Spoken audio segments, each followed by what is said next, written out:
el 1 de enero del año 1863, y estando en medio de una guerra civil que dividió a los Estados Unidos entre el norte y el sur, el presidente Abraham Lincoln decretó que todos los esclavos residentes en los estados esclavistas quedaran liberados de inmediato. Estados Unidos había llegado a ser el más importante comprador de esclavos, a tal punto que desde el siglo XVII hasta el momento en que la esclavitud fue abolida en el siglo XIX, más de 20 millones de personas habían sido traídas desde África con esos fines. A pesar de que, irónicamente, en su declaración de independencia, los Estados Unidos comienzan señalando como verdades que son evidentes en sí mismas, que todos los hombres son creados iguales, que son dotados por su creador de ciertos derechos inalienables, entre los cuales están la vida, la libertad y la búsqueda de la felicidad. Ahora bien, cuando el presidente Lincoln firmó el decreto de emancipación en ese día de enero, eso no produjo una inmediata liberación de los esclavos. No solo porque la guerra civil impedía la aplicación de ese decreto en los estados del sur que todavía estaban en rebelión, sino también porque los mismos esclavos continuaban pensando como esclavos. Esa acta de emancipación ni siquiera los movió a sublevarse contra sus amos. Legalmente eran libres, pero psicológicamente no. Y lamentablemente, muchos cristianos se encuentran en una condición similar. Como vimos el domingo pasado, en el mismo instante en que somos salvos por medio de la fe, por la obra redentora de Cristo, Dios firma un acta de emancipación.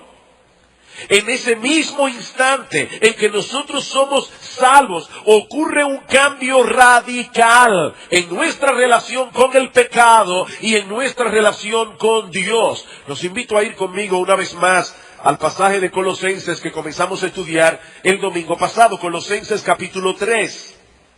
Noten lo que dice Pablo en los versículos 5 al 10. Haced morir pues lo terrenal en vosotros: fornicación, impureza, pasiones desordenadas, malos deseos y avaricia, que es idolatría, cosas por las cuales la ira de Dios viene sobre los hijos de desobediencia, en las cuales vosotros también anduvisteis en otro tiempo. Eso es algo que muchas veces nosotros olvidamos, lo que era nuestra vida antes de venir a Cristo. Pablo dice, ustedes vivían así, pero ahora dejad también vosotros todas estas cosas: ira, enojo, malicia, blasfemia, palabras deshonestas de vuestra boca. No mintáis los unos a los otros, habiéndoos despojado del viejo hombre con sus hechos y revestido del nuevo, el cual conforme a la imagen del que lo creó se va renovando hasta el conocimiento pleno. Hay un contraste aquí entre lo que nosotros éramos y lo que nosotros somos. Antes de ser cristianos, nosotros éramos controlados por la naturaleza dañada que nosotros trajimos de fábrica. Éramos esclavos del pecado. Pero tan pronto vinimos a Cristo en arrepentimiento y fe, esa situación cambió por completo. Nos hemos despojado del viejo hombre con sus hechos, nos hemos revestido del nuevo, que se encuentra en un proceso de transformación, en un proceso de cambio, conforme al patrón de Dios, conforme a la imagen de Dios. Vayamos por un momento, mis hermanos, a Romanos capítulo 6. Y este es uno de esos pasajes de las Escrituras que nosotros deberíamos leer y releer por las importantes verdades que Pablo revela allí con respecto a la vida cristiana. En este pasaje de la carta a los Romanos, Pablo quiere hacernos ver algunas consecuencias prácticas de nuestra unión con Cristo. Es tal nuestra identificación con Él que su muerte implica nuestra muerte. Dice en el versículo 6, sabiendo esto, que nuestro viejo hombre fue crucificado juntamente con Él para que el cuerpo del pecado sea destruido. ¿Cuál es la consecuencia práctica? A fin de que no sirvamos más al pecado. Mis hermanos, eso es algo que ya sucedió. Esa acta de emancipación ya fue firmada en los cielos por el Rey de Reyes y el Señor de Señores. Pero de la misma manera, cuando Cristo resucitó de los muertos al tercer día, nosotros también resucitamos con Él para andar en novedad de vida. Versículo 8.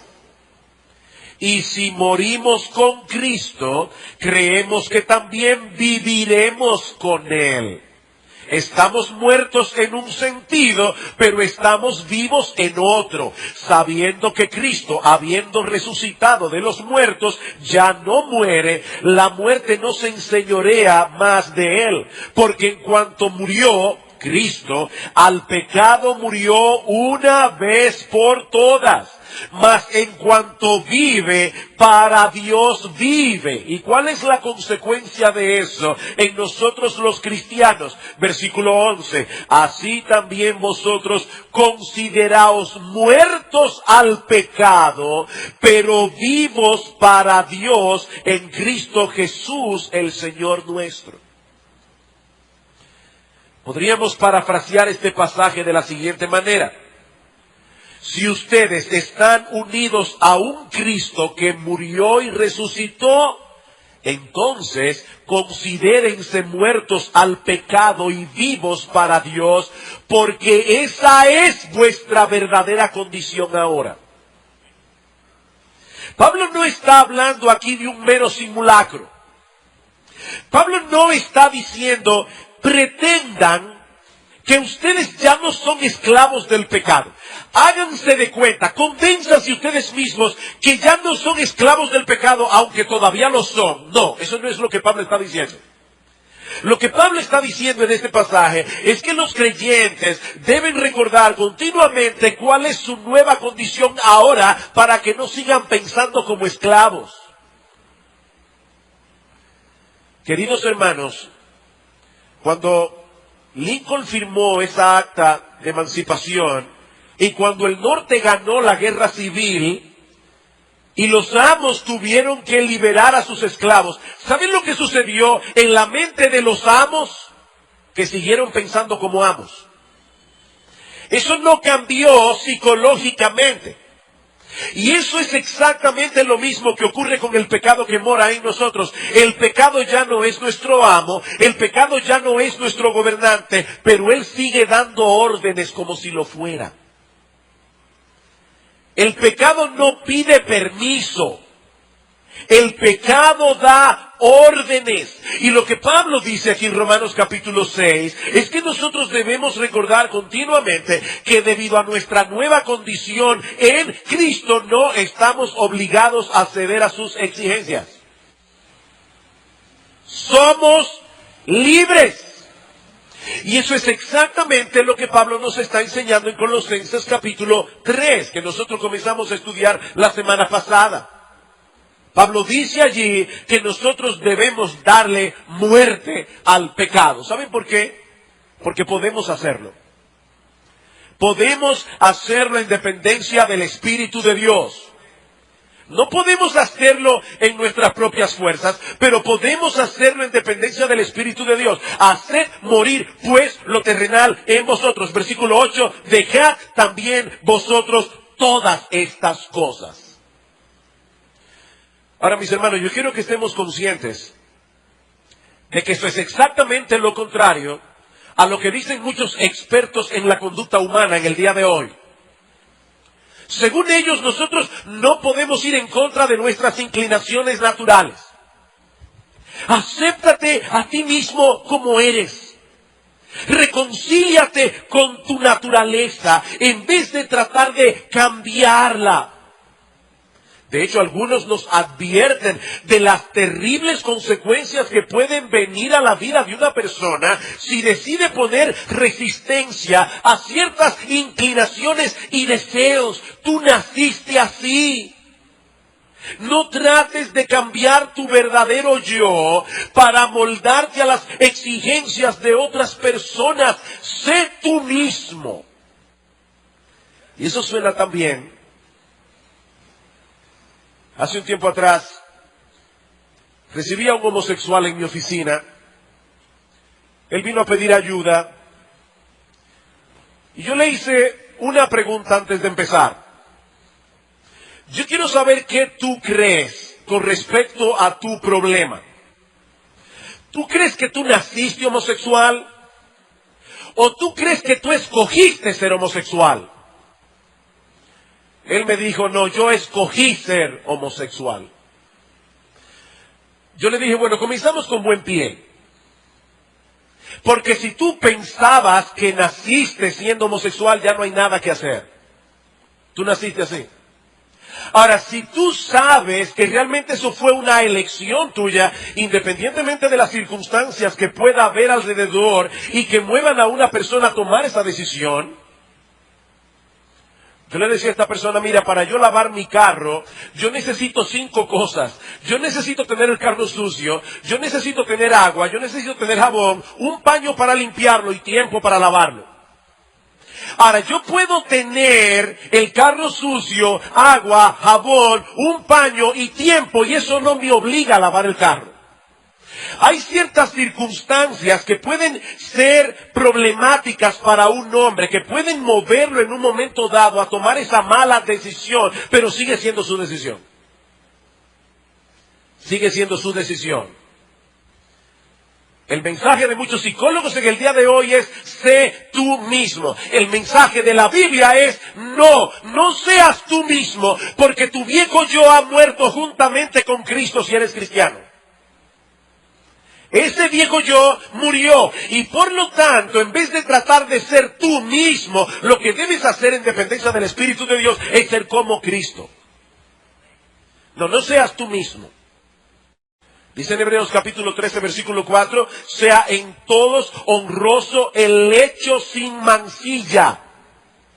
Y la palabra lecho que aparece allí en el texto original es la palabra griega koites. Sea en todo honroso el lecho sin mancilla. Eso es algo santo. Ahora dice Hebreos 13:4, a los adúlteros y fornicarios los juzgará Dios. Fuera de esa relación de pacto entre un hombre y una mujer, el sexo se convierte en algo ilícito, sumamente dañino y sumamente detestable a los ojos de Dios. Pablo dice en el versículo 6 que por esa causa la ira de Dios viene sobre los hijos de los hombres. Eso no quiere decir que un creyente verdadero no pueda cometer cualquiera de estos pecados en un momento dado. No, eso no quiere decir eso. Pero mis hermanos, hay una diferencia enorme entre vivir en pecado, vivir habitualmente en pecado y pecar. Y la Biblia dice claramente que los fornicarios no entrarán en el reino de los cielos. Y yo estoy consciente de que hablar en esos términos del sexo ilícito en estos días es tan extraño como decir que hay vida en Marte. Porque mis hermanos, nuestra sociedad parece haber perdido todo parámetro para diferenciar lo que está bien y lo que está mal. Por lo menos hace unos años atrás, la gente sentía vergüenza por su pecado. En el día de hoy la gente no siente vergüenza, lo publica. Solo hay que ver las fotos que algunas personas ponen en Facebook. Y uno piensa, ¿sí no tienen vergüenza?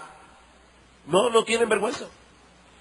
Ya dejaron de tener vergüenza. Ahora, ¿saben qué, mis hermanos, amigos que están aquí en esta mañana? La moral no se define por consenso.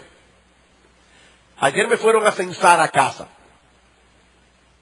Bueno, la moral no se define viendo a ver qué piensa la mayoría acerca de estas cosas. No, la moral se define conforme al carácter inmutable de Dios. ¿Y saben qué? Él piensa acerca de la fornicación, acerca de la inmoralidad sexual, exactamente lo mismo que él pensaba en el siglo I cuando el Espíritu Santo inspiró a Pablo a escribir ese pasaje. Exactamente lo mismo. Y su mandato a los creyentes sigue tan vigente hoy como en aquel día. Haced, pues, morir lo terrenal en vosotros. No es una opción, no es un buen consejo, es una orden. Haced morir lo terrenal en vosotros. ¿Y eso qué significa en términos específicos y concretos? Bueno, Pablo comienza mencionando la fornicación, un término que señala cualquier tipo de actividad sexual fuera de los límites del matrimonio. Es la palabra griega porneia, de donde proviene nuestra palabra en español pornografía. Pero Pablo menciona también, no solamente la fornicación, Pablo menciona la impureza, los malos pensamientos, las malas intenciones que anteceden al acto pecaminoso. Todo pecado que el hombre comete se origina en la mente, con un mal pensamiento, que si le damos cabida muy pronto se convertirá en una mala intención. Alguien dijo una vez, y yo sé que esa frase es muy conocida, yo no puedo impedir que los pájaros vuelen encima de mi cabeza, pero yo sí puedo impedir que hagan un nido en ella. Bueno, de la misma manera, nosotros no podemos impedir que nos lleguen pensamientos pecaminosos de forma repentina. Eso pasa hasta aquí en el culto de adoración.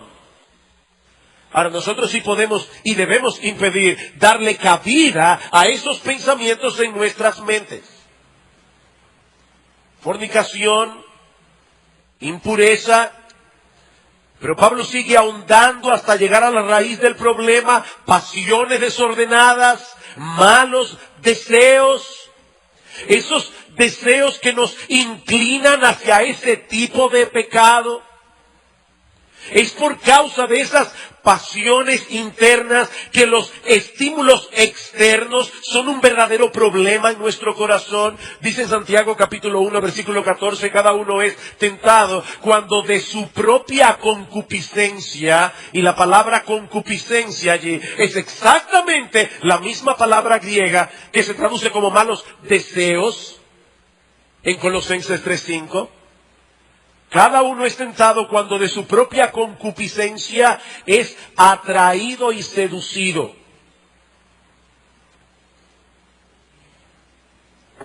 Yo no sé cuántos aquí tocan guitarra, pero una de las cosas fascinantes de tocar la guitarra es afinarla, por ciertas razones. La guitarra tiene 6 cuerdas, mi, si, sol, re, la, mi. Uno normalmente comienza a afinarla por el mi de abajo.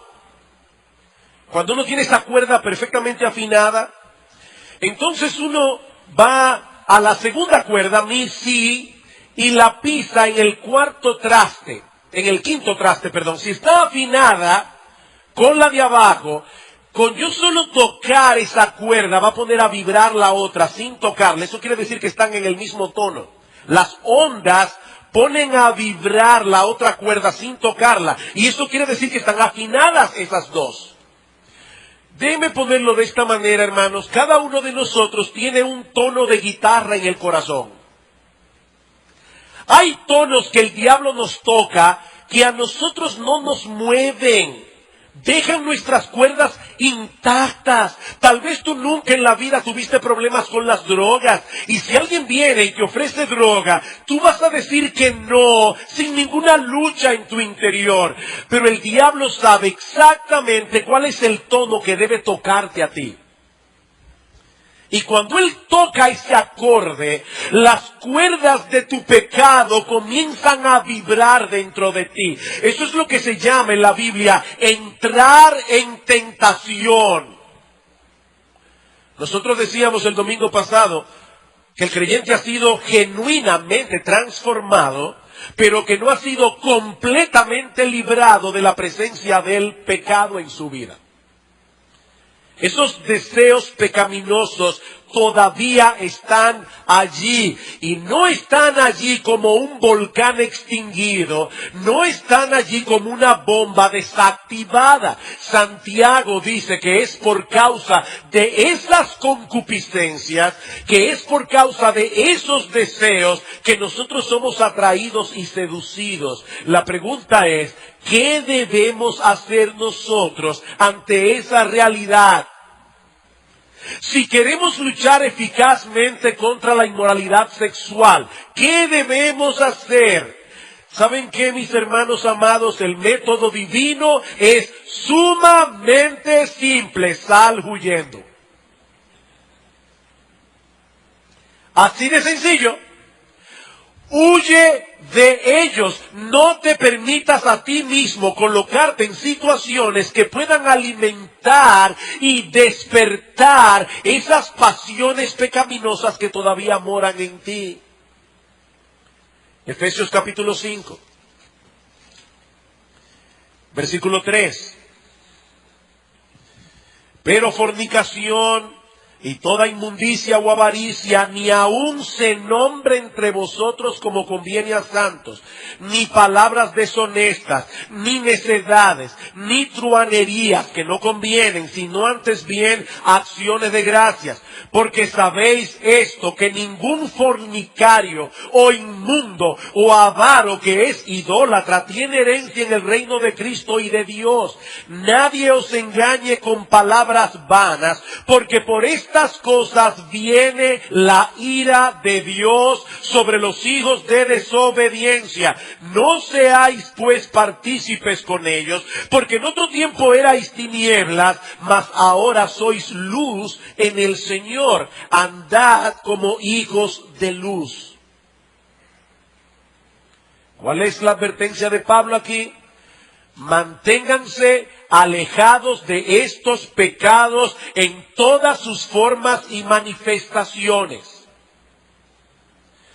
Mis hermanos, pónganle un letrero a su corazón que diga peligro inflamable. Nuestros corazones son inflamables. Es imposible para nosotros pasar cerca del fuego y no quemarnos. Hermanos, eso no puede ser. Dicen Proverbios 6, 27 y 28, ¿tomará el hombre fuego en su seno sin que sus vertidos ardan? ¿Andará el hombre sobre brasas sin que sus pies se quemen? Y la respuesta obviamente es no, de ninguna manera. Nadie es lo suficientemente fuerte como para coquetear con esas cosas y salir ileso. ¿Cuál es el antídoto? Huid de la fornicación, dice Pablo en 1 Corintios capítulo 6, versículo 18. Hermanos, aquí no valen años en la fe. Aquí no vale ser pastor, aquí no vale conocimiento bíblico. La única técnica que vale es la técnica de José. Sal corriendo. Sal corriendo. No te expongas. Estas cosas ni aún se nombren. Y es sorprendente a veces ver cómo creyentes hablan del sexo. Y yo no tengo ningún tabú con el sexo, pero eso es un asunto privado. Privado. ¿Saben lo que significa la palabra privado? Es privado.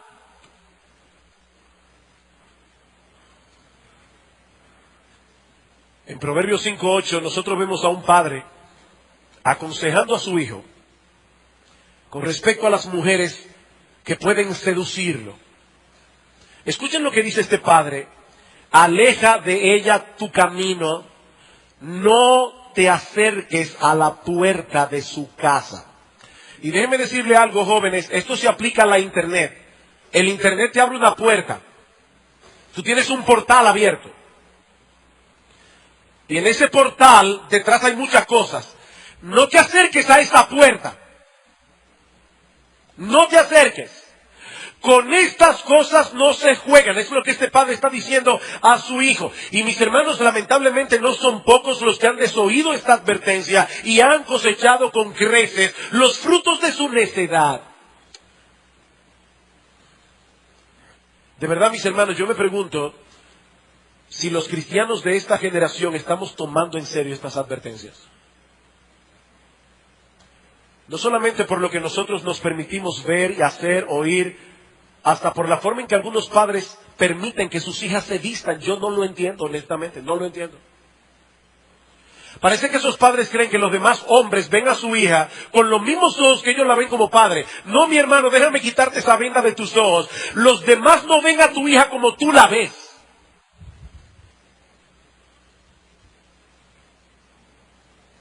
¿Estamos cuidándonos como debiéramos de la influencia que los medios de comunicación ejercen sobre nosotros para llevarnos a ver como normales cosas que Dios abomina, aborrece? Exponerse continuamente a la filosofía y al patrón de vida de Hollywood, ese patrón que ellos predican y promueven, eso tiene serias repercusiones en nuestra forma de pensar y en la forma de pensar de nuestros hijos. Yo me pregunto, ¿de qué valen tener devocionales familiares con nuestros hijos 15 o 20 minutos al día, cuando ellos pasan horas frente a la televisión durante la semana y luego para variar van al cine el sábado o el viernes? Y algunos son capaces hasta de ir el domingo. ¿De qué valen los devocionales? Y cuando no están haciendo ni una cosa ni la otra, entonces está también la internet. Otro adelanto tecnológico maravilloso. Yo alabo a Dios por la invención de la internet. Es un instrumento que puede ser sumamente útil si se usa bien, puede ser sumamente dañino si se usa mal. Y ahora tenemos el Bibi. Ahora resulta que hay jóvenes que tienen en sus manos, sin tener ningún tipo de supervisión paterna, la posibilidad de accesar lo que sea por la internet sin ningún tipo de control.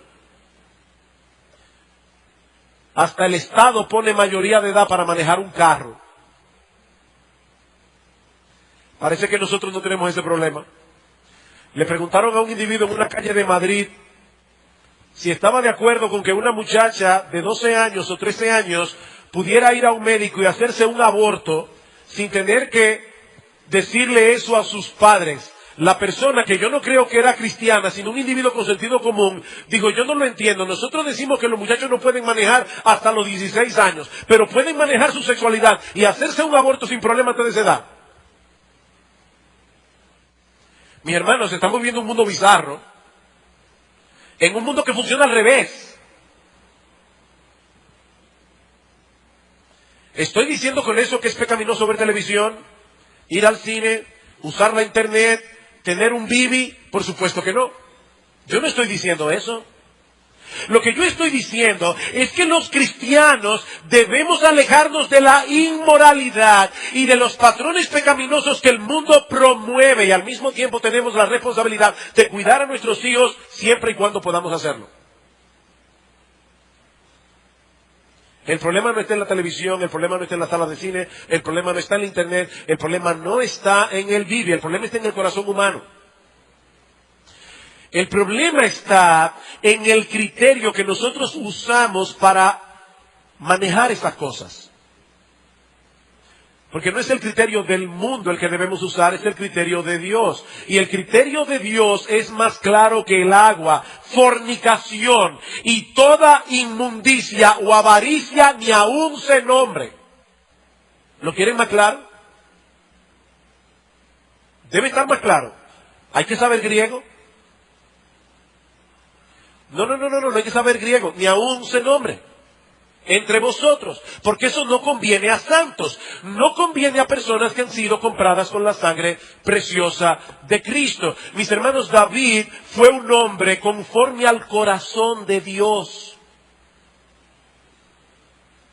Y este hombre no supo decir que no cuando vio a una mujer hermosa, casada.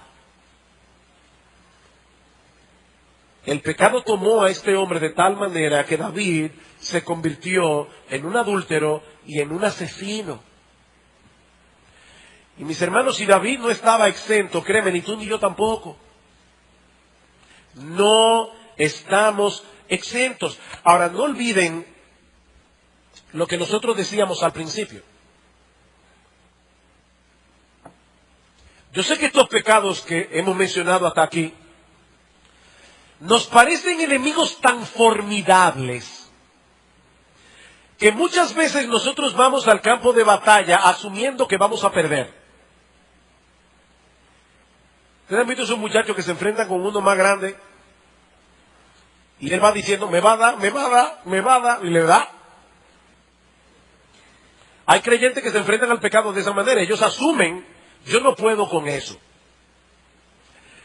No, mi hermano, eso es exactamente lo que la Biblia, es al revés de lo que la Biblia dice. Recuerda el Evangelio. Recuerda lo que ya Dios hizo por ti a través de la persona y la obra del Señor Jesucristo para librarte de esa esclavitud. Pablo dice aquí que el creyente puede darle muerte al pecado siempre y cuando trate con ellos como lo que son.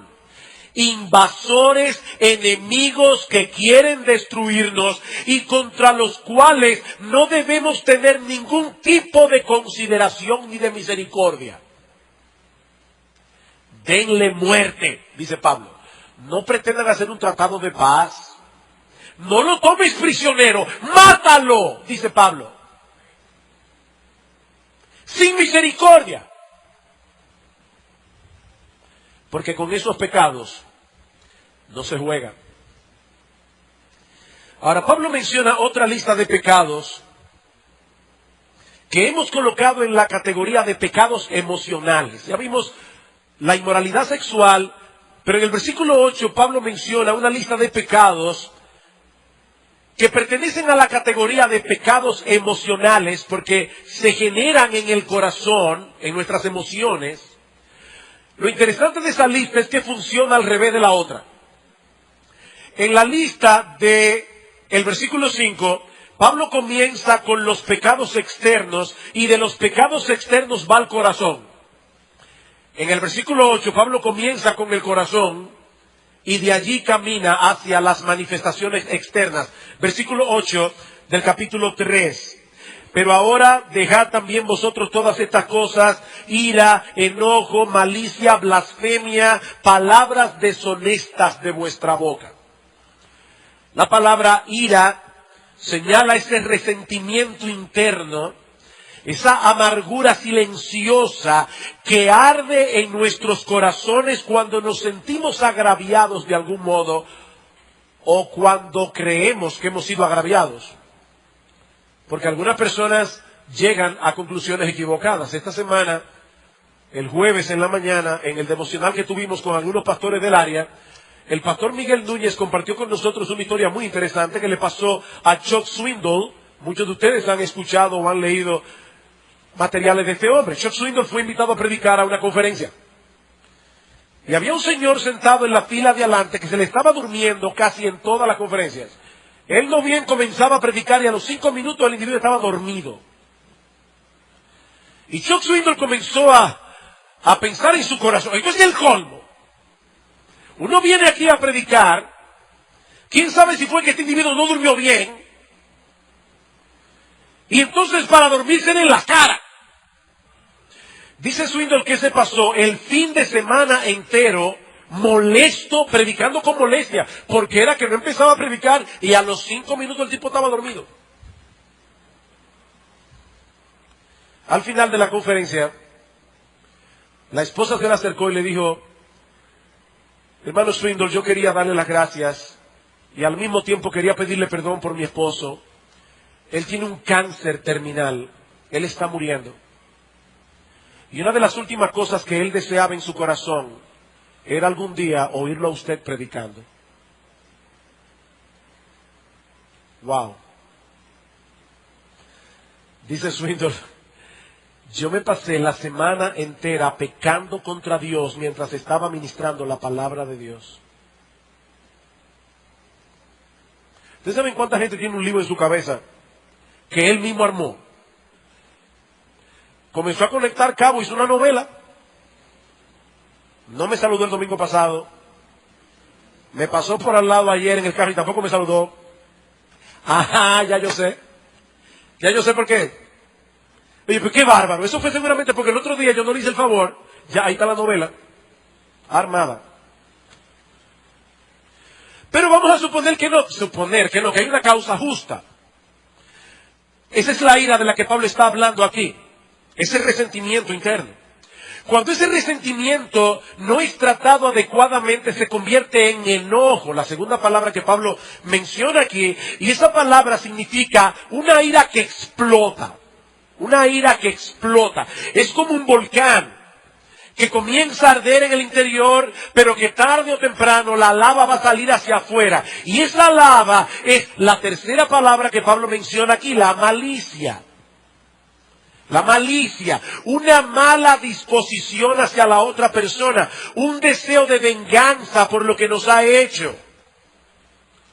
Ese deseo de venganza puede manifestarse de diversas maneras, puede manifestarse a través de un insulto y puede llegar aún al daño físico.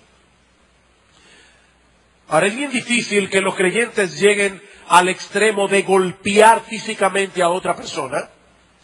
Y es tal vez por esa razón que el apóstol Pablo se concentra en las manifestaciones verbales de la ira, la blasfemia y las palabras deshonestas. La palabra blasfemia incluye las ideas de injuriar, insultar, difamar. Las palabras deshonestas hacen referencia a ese tipo de lenguaje repulsivo que puede llegar incluso a la obscenidad. Y mis hermanos, la palabra de Dios es sumamente clara con respecto a la malignidad de estos pecados. Cristo dice en Mateo 5:21, ¿visteis que fue dicho? No matarás, mas yo os digo que cualquiera que se enoje contra su hermano ya es culpable ante el concilio. Cualquiera que le diga racá a su hermano, una palabra aramea que significa imbécil, bueno para nada, cabeza hueca, ya es culpable del fuego del infierno. Cualquiera que le diga tonto a su hermano, la palabra moría, que significa imbécil, estúpido, ya es culpable de violar el séptimo mandamiento o el sexto mandamiento.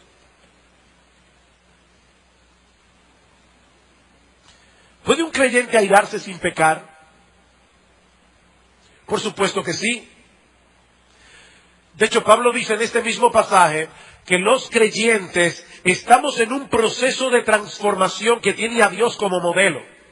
Y nuestro Dios se aira con el pecado, dice en el versículo 6.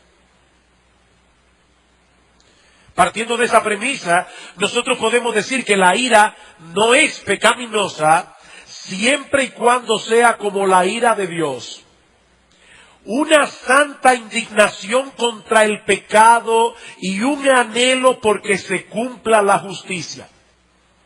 Sin embargo, aunque la ira en sí misma no es pecaminosa, debido a la presencia del pecado en nosotros es un sentimiento peligroso. Efesios capítulo 4.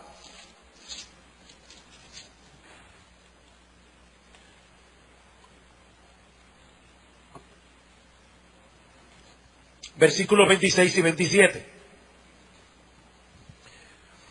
Airaos, pero no pequéis. No se ponga el sol sobre vuestro enojo, ni deis lugar al diablo. Hay tres directrices de Pablo aquí para lidiar con el pecado de la ira, cuando es pecaminosa.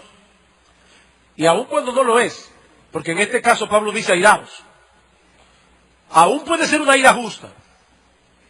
Lo primero que Pablo nos advierte es que tengamos cuidados al airarnos, aun cuando la causa inicial haya sido justa, porque fácilmente puede llevarnos a pecar. Tan pronto caemos en el terreno de la autoconmiseración, la falta de control, el deseo de venganza, tan pronto damos rienda suelta a nuestras pasiones a través de murmuraciones, chismes, palabras hirientes, palabras denigrantes, ya hemos traspasado el lindero de lo permitido y hemos pecado contra Dios. Airaos, pero no pequéis. No permitan que la indignación degenere en rabia, es lo que Pablo está diciendo. Cuando sintamos la agitación del corazón, por algo que alguien nos haya hecho, pongamos el problema de inmediato en perspectiva.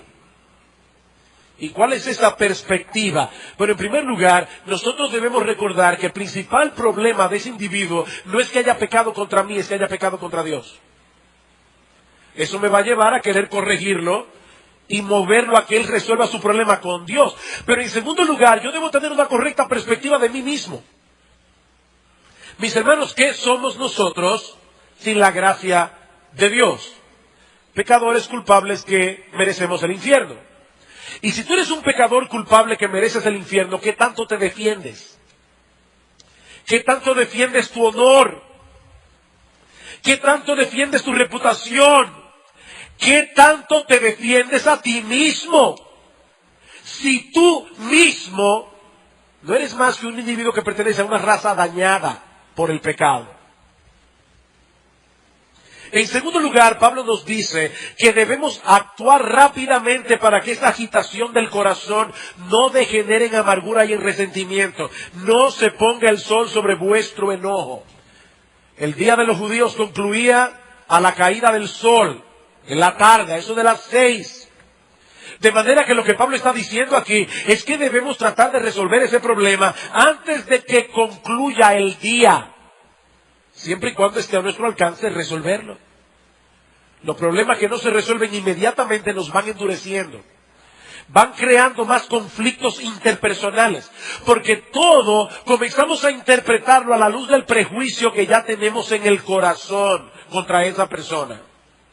Por eso alguien decía muy sabiamente que la ira justa, al igual que el maná celestial, cría gusanos cuando lo dejamos al otro día. ¿Recuerdan el maná? Caía del cielo y al otro día estaba lleno de gusanos. Hasta la ira justa cría gusanos al otro día. Haciendo esas dos cosas, poniendo las cosas en perspectiva, resolviendo el problema a tiempo, es que vamos a cumplir la tercera directriz que Pablo nos da aquí. No le deis lugar al diablo.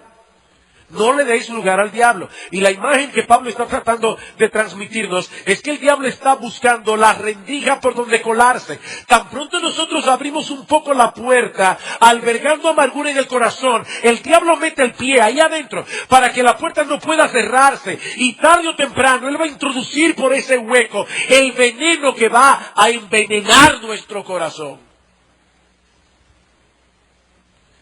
La amargura contamina. Hace daño. Pero hay un pecado más que debemos ver más brevemente, la mentira. La mentira.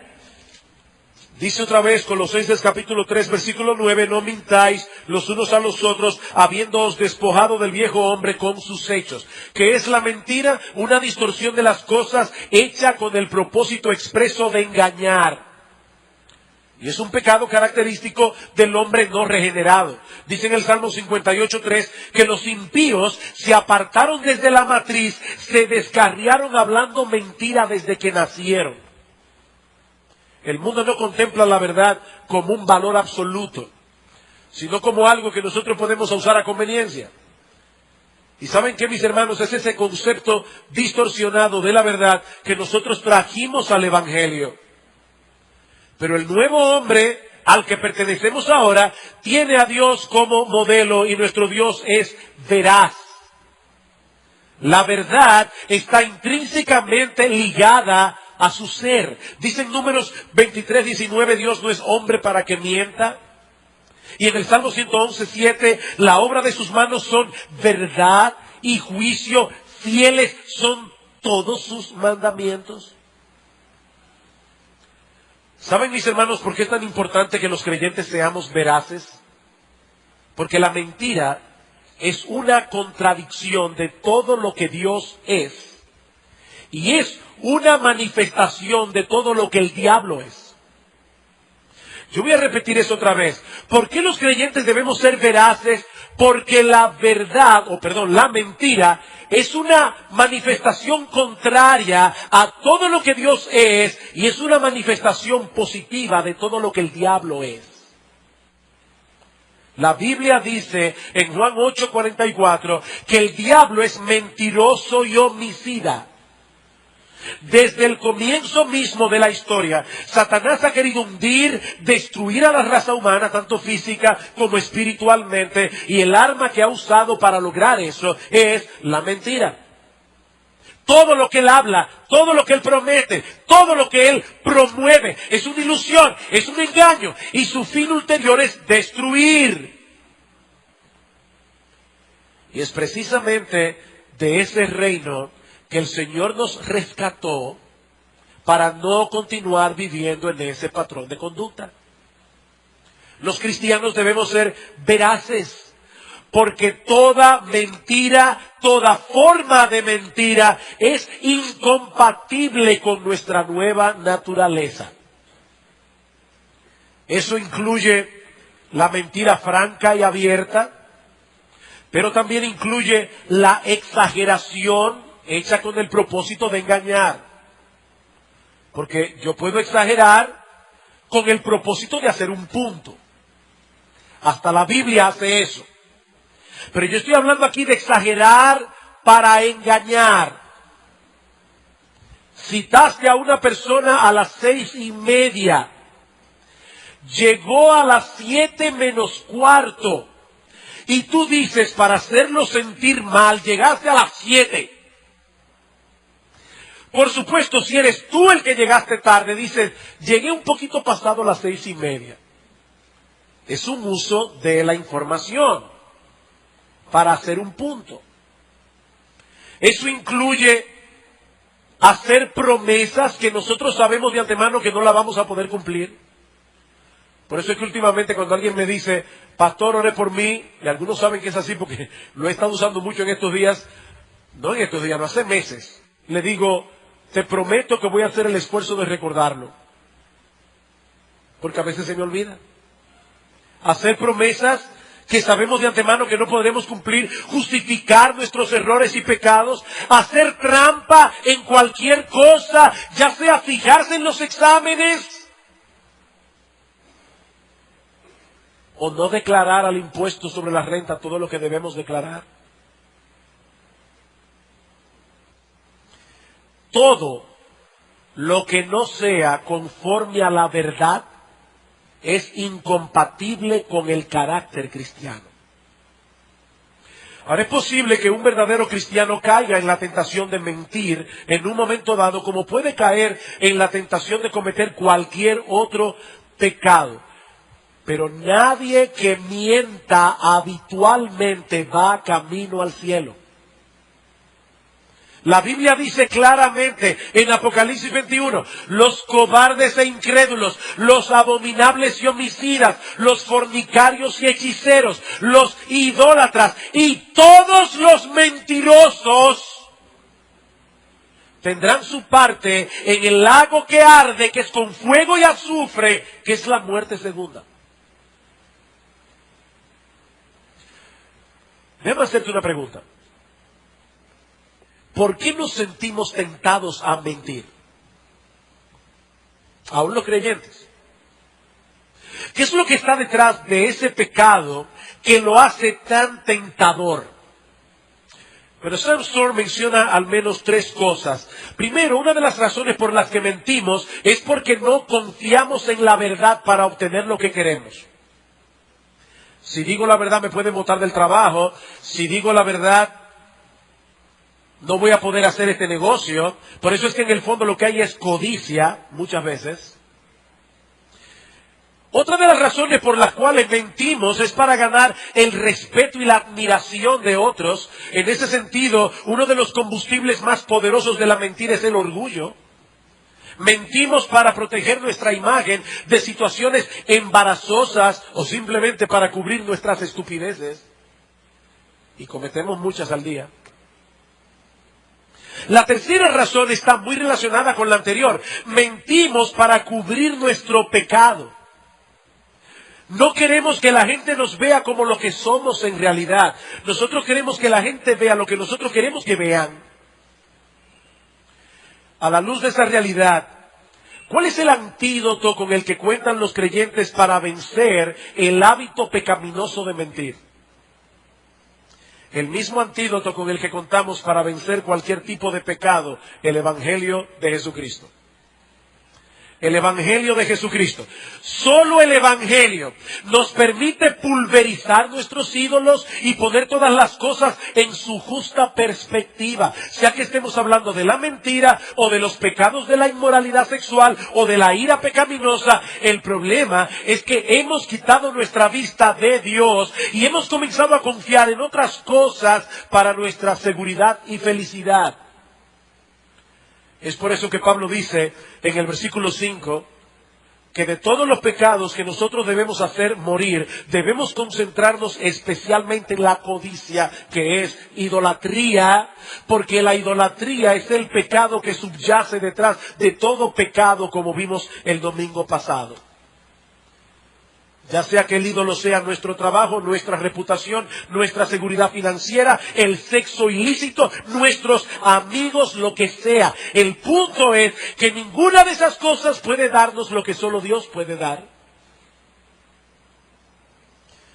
Solo cuando nosotros vemos a Dios y nos vemos a nosotros mismos a la luz del Evangelio, es que nosotros venimos a entender cuán grande es nuestra locura al quitar nuestra vista de Dios para poner nuestra esperanza en cosas que son infinitamente menores que Él.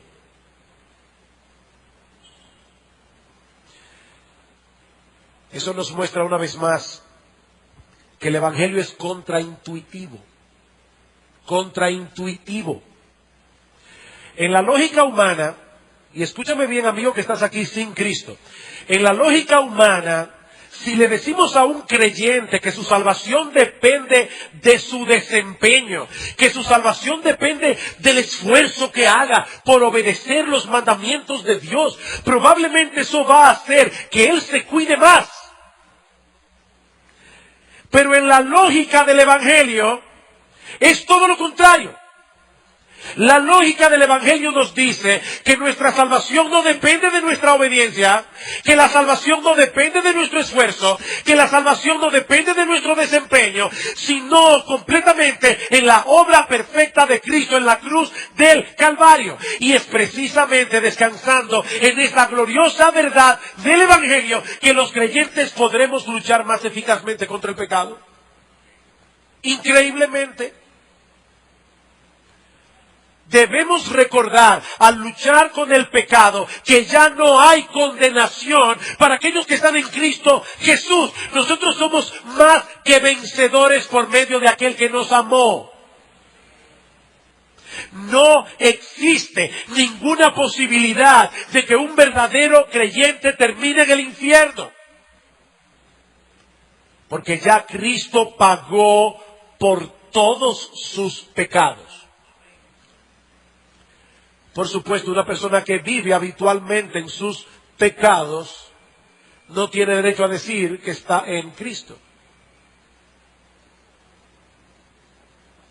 Están parados en esa verdad que nosotros podemos darle muerte a esas inclinaciones pecaminosas que todavía moran en nosotros. Mi amigo, no trates de salvarte por ti mismo. No vas a poder luchar con tu naturaleza pecaminosa, con tus inclinaciones pecaminosas, con tus hábitos pecaminosos. No trates de reformarte primero para venir a Cristo. Ven a Cristo para que Él te transforme.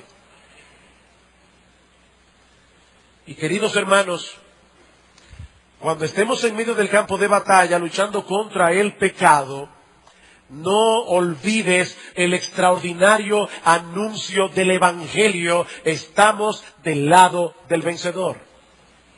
Dice el Señor a sus discípulos en Juan 16:33, estas cosas os he hablado para que en mí tengáis paz. En el mundo tendréis aflicción, pero confiad, yo he vencido al mundo.